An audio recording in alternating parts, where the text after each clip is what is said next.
Is race something we can explain in terms of social and historical features of our world? I'm David Miguel Gray. Welcome to the second section of Part 3 of our series on Racial Ontology, a guide for the perplexed. In the first section of Part 3, I discussed just what it means to think of things in the world as being social kinds as opposed to natural kinds.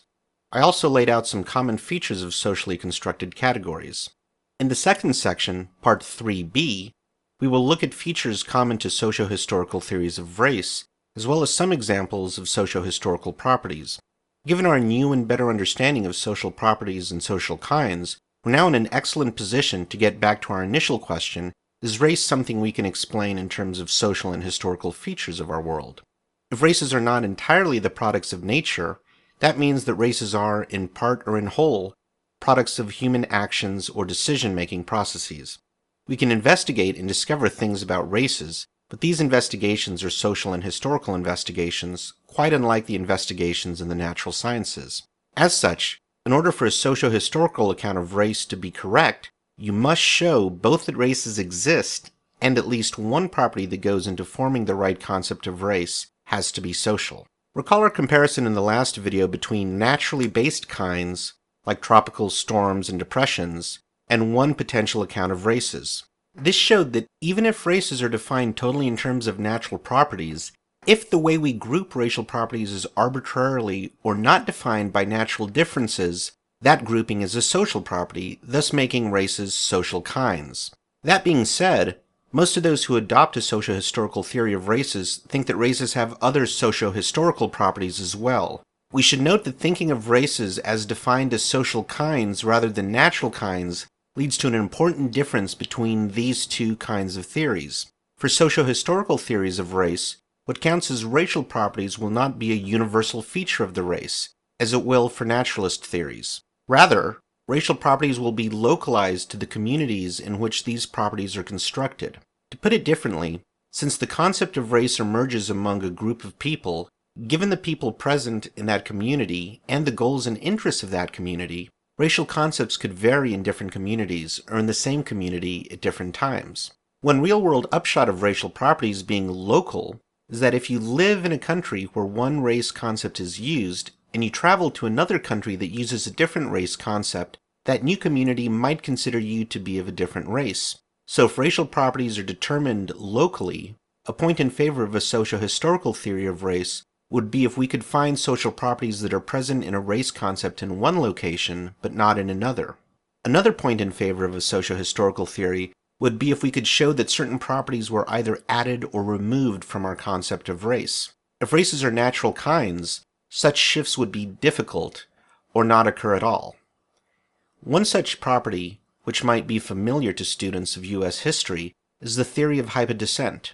Hypodescent is the idea that if someone is of mixed race or socioeconomic ancestry, then the offspring is determined by what is considered to be the lower class or subordinate race. In the U.S., for example, this practice was codified into the laws of several states such as Tennessee and Virginia. These laws were extreme hypodescent laws stating that if a person had any black ancestry, they were considered to be black. The arbitrariness of just choosing one race to determine the race of the offspring speaks to the social nature of hypodescent. As some social properties usually serve a purpose, we might ask, what purpose does hypodescent serve? Historian David Hollinger tells us that, quote, "The principle of hypodescent originates in the property interest of slaveholders. Children begotten upon slave women by their owners or by other white men would grow up as slaves, adding to the property of the owners of women and preserving the amazingly durable fiction that male slaveholders and the other white males in the vicinity were faithful to their wives." End quote. So the idea that there was a clear interest being served by hypodescent yields more support to the idea that racial properties are, at least in part, social properties. Additionally, the fact that different locations don't always employ theories of hypodescent, that even the U.S. has not consistently employed hypodescent in thinking about race, strengthens the case for the sociohistorical theory of race. Notice that while we might think of one's ancestral relations as natural properties, the decision to deem some of those relationships as full determinants of one's race is to use that natural property for social purpose. This is a feature of our understanding of race that naturalist theories of race have difficulties in accounting for. So we have now seen how sociohistorical theories of race have to be local, And we have also seen how local concerns and conventions can shape the properties we assign to race. But we might ask, what would a full socio-historical theory of race look like? One of the earliest examples philosophers turn to is that of W.E.B. Du Bois's account of race from his 1897 speech, The Conservation of Races. Du Bois states that, quote, "What then is a race? It is a vast family of human beings, generally of common blood and language, always of common history, traditions, and impulses, who are both voluntarily and involuntarily striving together for the accomplishment of certain more or less vividly conceived ideals of life." End quote.